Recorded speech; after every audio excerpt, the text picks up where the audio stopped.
Ladies and gentlemen, welcome to the first ever episode of Logical Nonsense. I am your host, Hunter Schuler, and I'm just a 19-year-old kid talking about things I like to talk about. That includes sports, of course. Every kid likes about sports. Not every kid, I should say.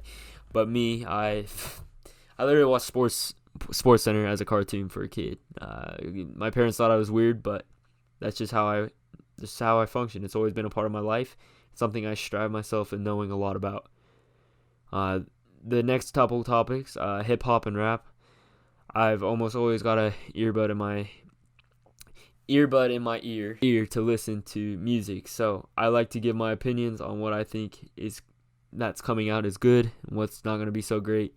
So we'll be going over the rap albums for sports today. We'll be going over the Super Bowl preview, of course, and then I will transition into some sneaker and hype culture talk. There's been some big news lately in that world. And then I will end it with my special section at the end called Mystery Box. This will be whatever topic I like or the audience pick when we get a big enough audience to listen.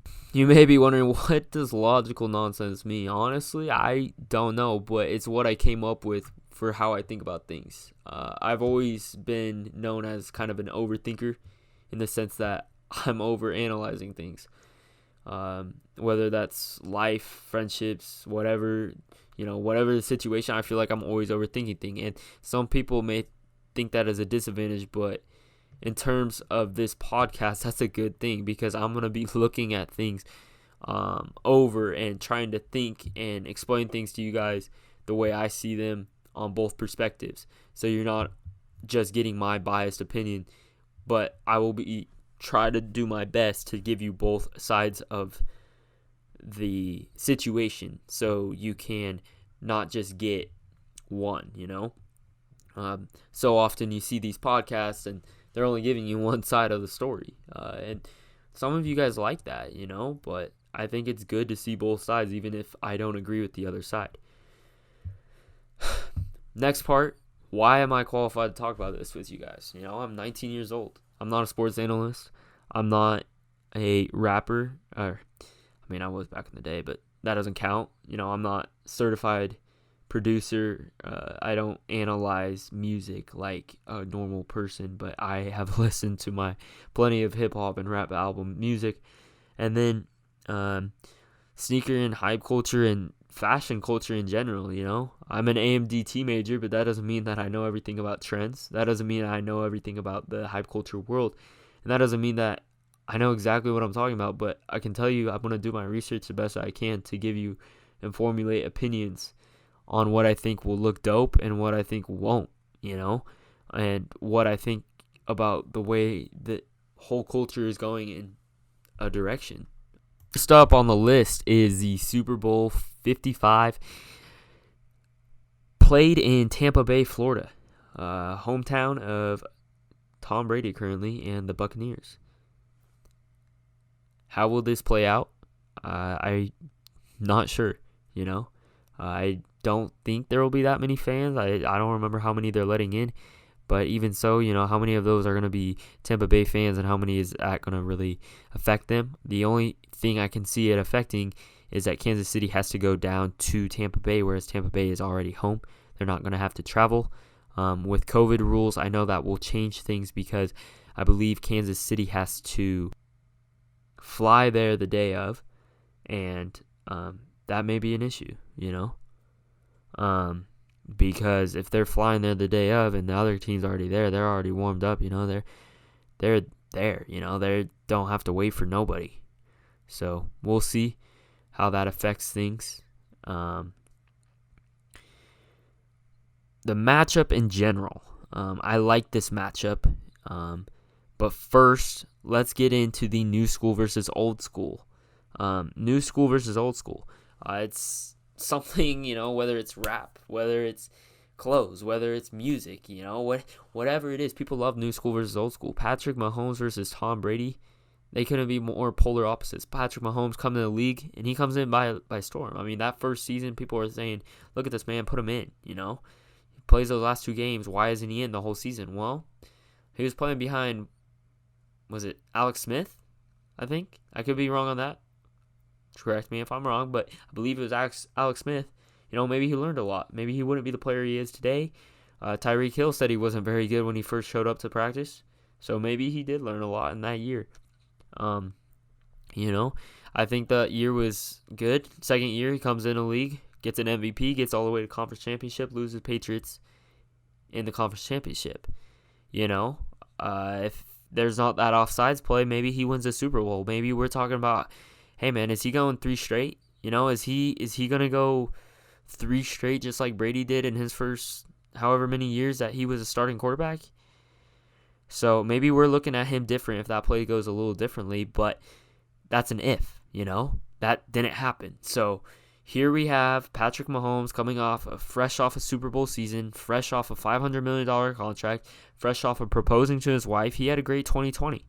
The rest of us fell down and fell in our face with shit because it was 2020, but Patrick Mahomes is sitting here over there like, man, I had a great year.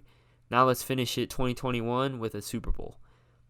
We'll see. He's facing one of the toughest guys to do it. Eli Manning, one of the few guys who has beaten him in the Super Bowl. Not just once, but twice. So, if the other side you got to look of this is Tom Brady.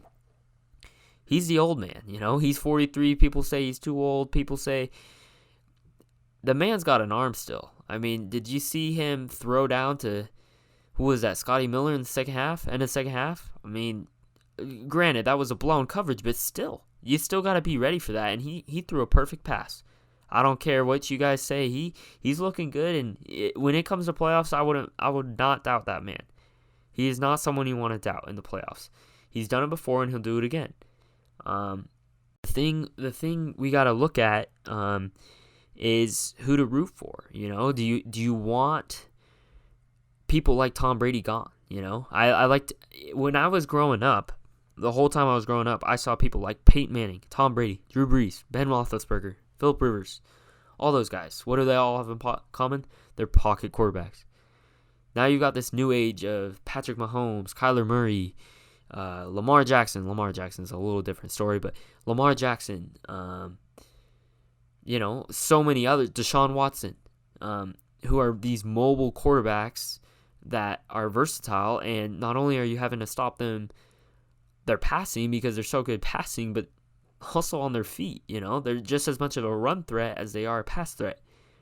These dual threat quarterbacks are the change in the league, and that's the new school against this old school pocket passer that we've seen for however many years. It's going to be interesting. But getting into the matchup, this is where I'm transitioning. Patrick Mahomes is a great passer, don't get me wrong. And I want to make that clear before I go on this rant.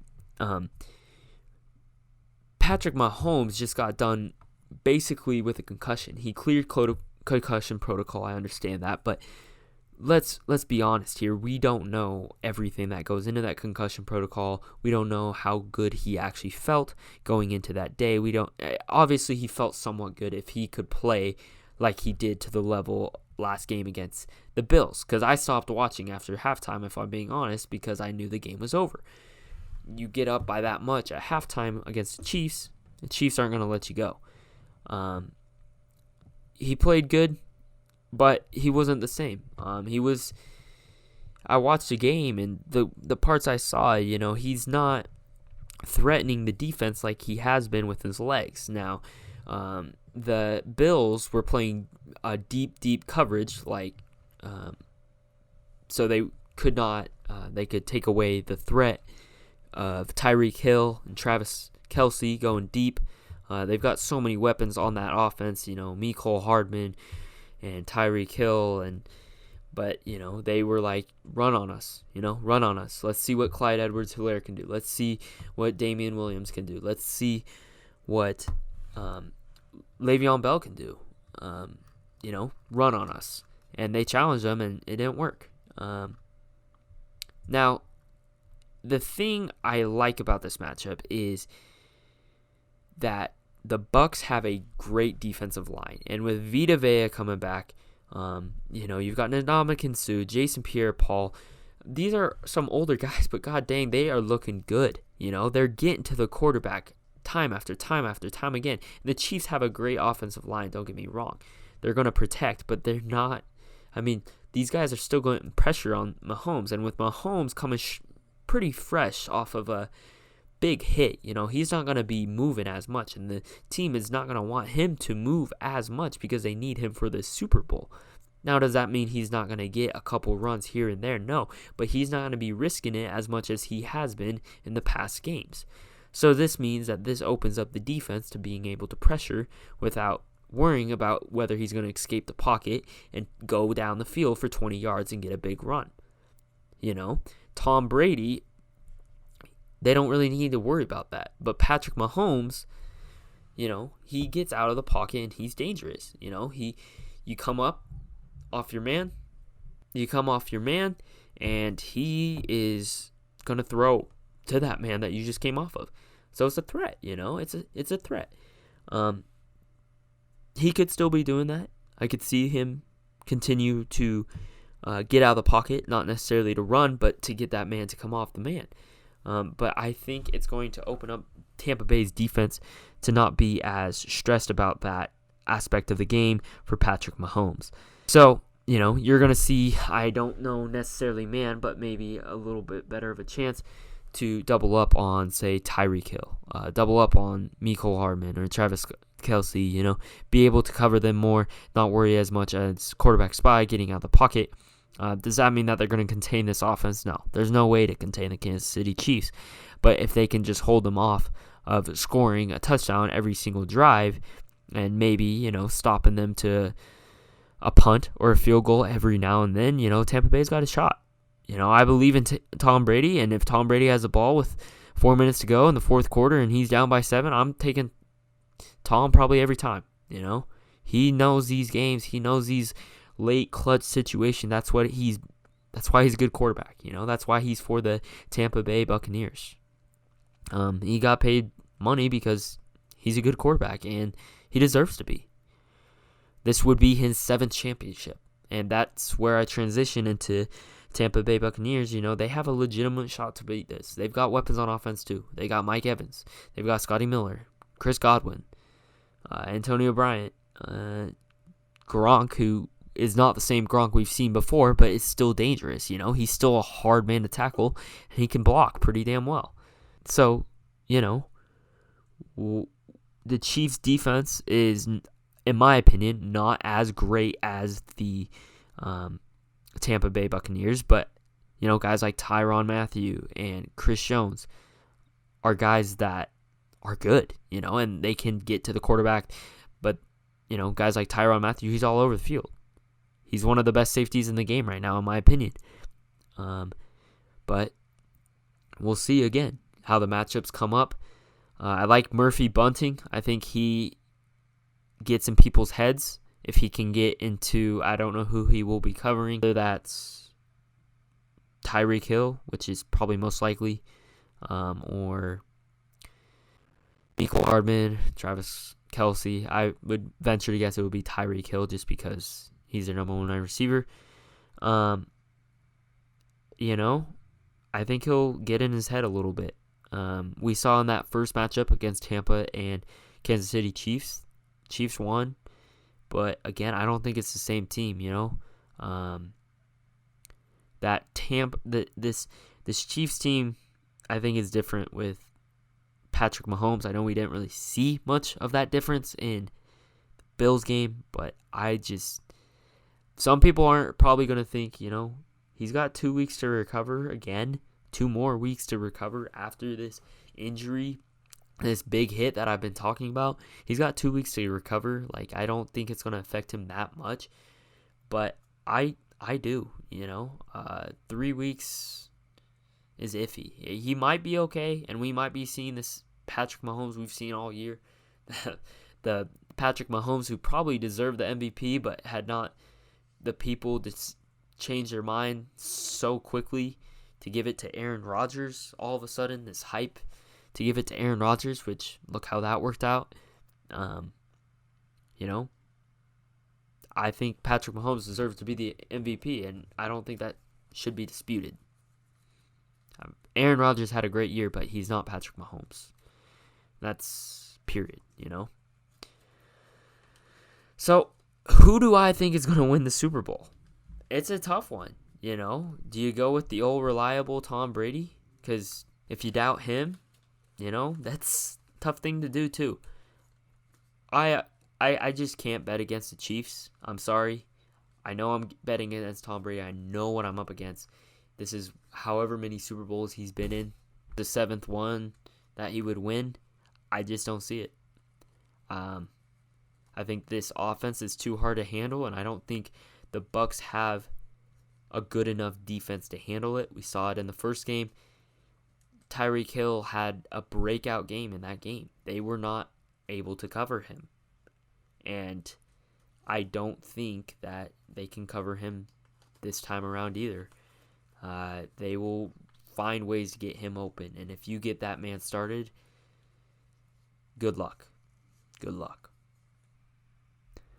Quick transition on that Super Bowl. Everyone's going to be watching it on that February 7th. They should be at least. I think it'll be fun to watch.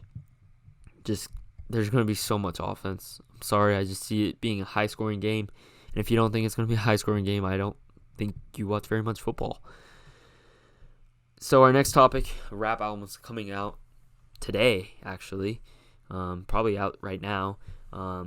Today, first album up was The Voice, the deluxe version by Lil Durk. I believe Lil Durk released this album earlier in the year. I did not listen. Sorry, I've heard Lil Durk. I am a fan of some of his music. I thought his verse in Drake's song, Laugh Now, Cry Later, was very good. But besides that, I am honestly not a huge Lil Durk fan. So I cannot give my opinion on whether this deluxe album will make it a better album than it already was or not. But what I can say is, deluxe versions can either really better the album or they can make it way worse. And I think, what we saw with Lil Uzi's deluxe version, that was a great deluxe. Great deluxe. Had it not been for the deluxe, that album's still great, but it's not discussed as one of his best albums, The next is the 2K Stimulus by 2K Baby. 2K Baby is one of my favorite up-and-coming rappers. His last album I thought was fantastic. He is just so gifted as a musician in terms of how he can hit different tones and notes in his music while also being a great rapper. I think he is someone that people need to watch out for. His music is just very great, so I will be excited to listen to this when it drops. Again, that's probably right now. And then the next one is The Art of Finessing 2 by Fendi P, also known as Corner Boy P. He goes by Fendi P now. I remember I liked one song on his last album that was really good, but honestly, not too much known about him. Haiti Baby, Trap Art, Best of Both Worlds by Thutmose, and Sound Ancestors by Madlib. So if you guys know any of these artists, I do not. Let them know. And yesterday, Fredo dropped Money Can't Buy Happiness. That was I have only listened to Fredo's, one of his albums that released over the summer, and it was actually really good. Fredo is a pretty talented rapper. Not super well known, but pretty talented. Last week we had a pretty big drop, so I'm not super surprised that there's not a ton of music out this weekend. But so if you guys want to listen to any of those, please check them out. And that will move on to our next segment, Sneaker and Hype Culture. What I want to talk about on this section is Jerry Lorenzo moving to Adidas. Now this happened, it was announced, I think, a couple weeks ago, but the Adidas released a promo video welcoming in Jerry Lorenzo. and they showed, Jerry Lorenzo's face, and there's the picture of him with the 3 stripes on the back of his neck, which I don't know if that's real or not. I hope not. No offense to Jerry Lorenzo, but that's kind of pathetic. Like, bro, you just signed with them. You were with Nike for a long time. I really like Fear of God. Fear of God makes some really nice stuff. I really like Jerry Lorenzo. I respect him as an individual, as a designer, and what he does. His ideas, they're insane. But, that's kind of ridiculous if you tattooed Adidas symbol to the back of your neck. Not gonna knock on him, but, bro, you just signed with him. Like, chill. Jerry Lorenzo. So, this brings up the topic. When he signed with Adidas, they said, why would he leave Nike? Why leave Nike at this time? Fear of God was doing pretty good with Nike. From what I gathered and the research I gathered, I have found that he was not happy with Nike. His plans and Nike's plans just did not meet. Lorenzo wanted to expand the brand with Nike, and Nike was not prepared for that.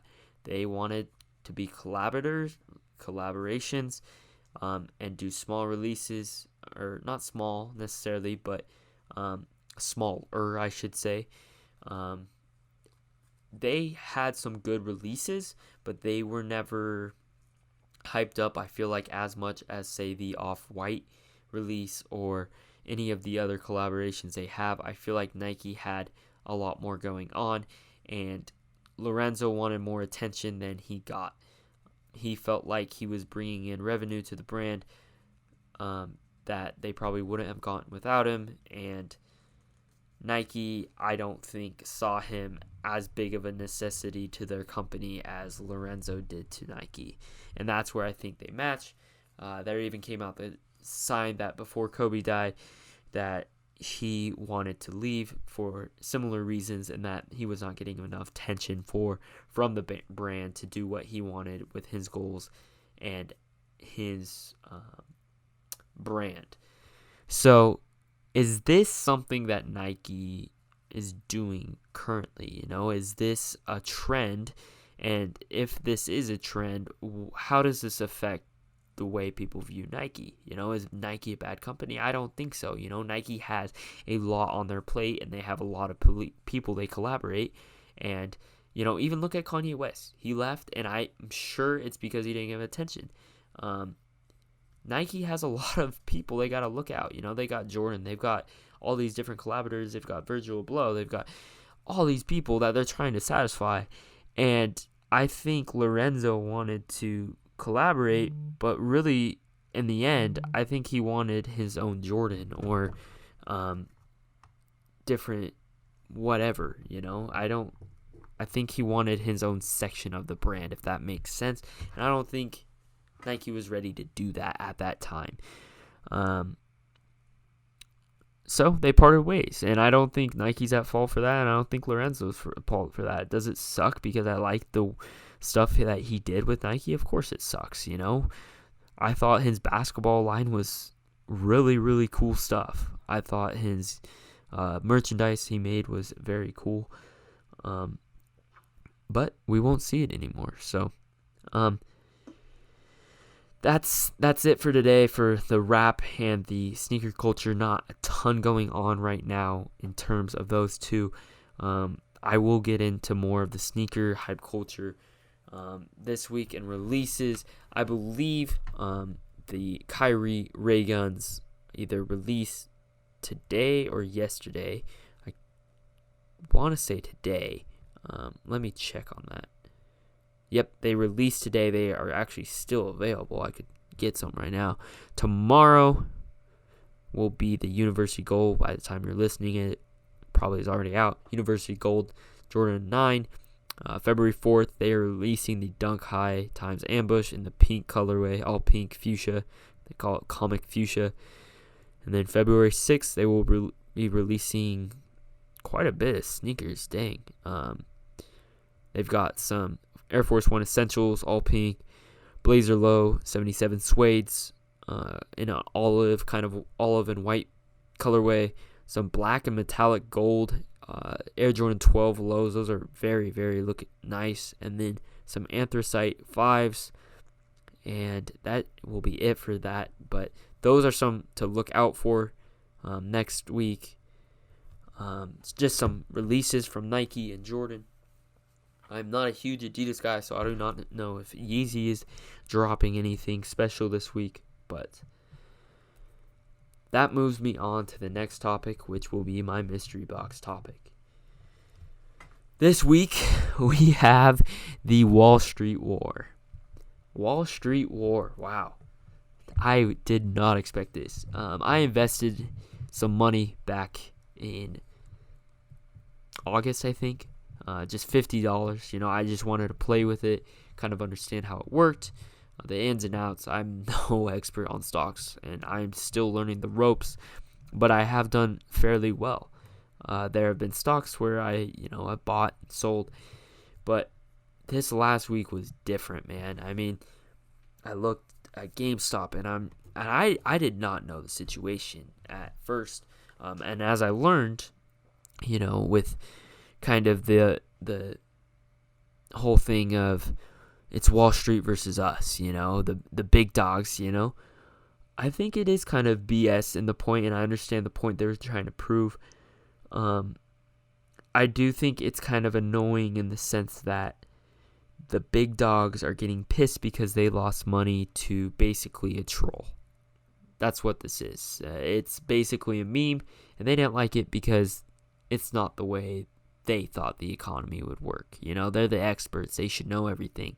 Well, you should have read into this. I'm sorry, but if that's how you want to play, you've got to do your research. And as of now, the internet, Reddit, social media is part of the research.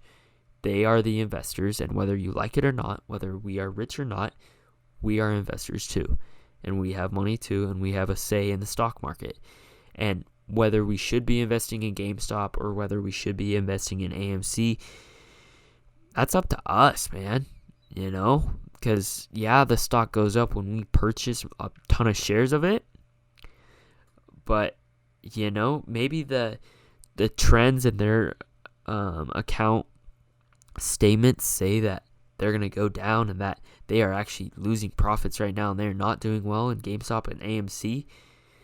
Maybe that's what you guys see and you don't think it's fair for us to, a bunch of us to, but that's our decision. That is not your decision, and I understand that you lost a lot of money on this, but it is not your say, even though it is your job to predict these kinds of things and put money, and that's how you make money. It is not your job to tell the average American who are working these 9-to-5 jobs, who are working these, tough jobs in the middle class and the lower class, who are trying to just make a little bit of extra money on the side on what to do with our money. If we want to invest in a company that's tanking and we want to coordinate a group and say, hey, we should all invest in this because, we will do well if we all invest in the same company. Why is that bad? I understand in the sense that we're manipulating the market, right? That's bad. That's really bad because then everyone's going to be making money. Maybe, I understand what you're saying there. Maybe manipulating the market's bad, and maybe if we just keep doing that, we will never know what actually company is doing well. And I call that BS because at the end of the day, those account statements are going to come in, and your quarter 3 statements are going to come in, and your quarter 4 statements are going to come in, and those are going to dip. We're going to keep putting money in, but there's other money to be made, so I don't understand why it's such a big deal. I think people need to calm down. They're going ballistic over things, just small little things, like, god dang, calm down. This reminds me of the sports cards market right now. Everyone wants a sports card because we're in, quarantine? We've got all this money to spend because of stimulus checks. I don't know. Where are we getting this money, and why is everyone wanting to spend it at the same time on the same thing? I don't know. Investments, sports cards. God, I don't know what's going on. I think we're losing our brains a little bit, but calm down, people. Calm down. If you listened today, thank you for coming and joining us. I truly appreciate it. I hope you found an escape. That's what this is meant to be. There's so much shit going on in the world right now. Listening to a 19-year-old kid babble on about sports and freaking new school versus old school rap albums, sneaker culture, these freaking mystery box that he just made up on the fly. Maybe that's fun. I hope it is. I hope that makes you escape while you're driving to work or school or whatever you're doing. I really hope it does. I hope you enjoyed this, and please support me if you want more. Make sure to subscribe and put the ringer on. I will try to be delivering more content weekly for you guys.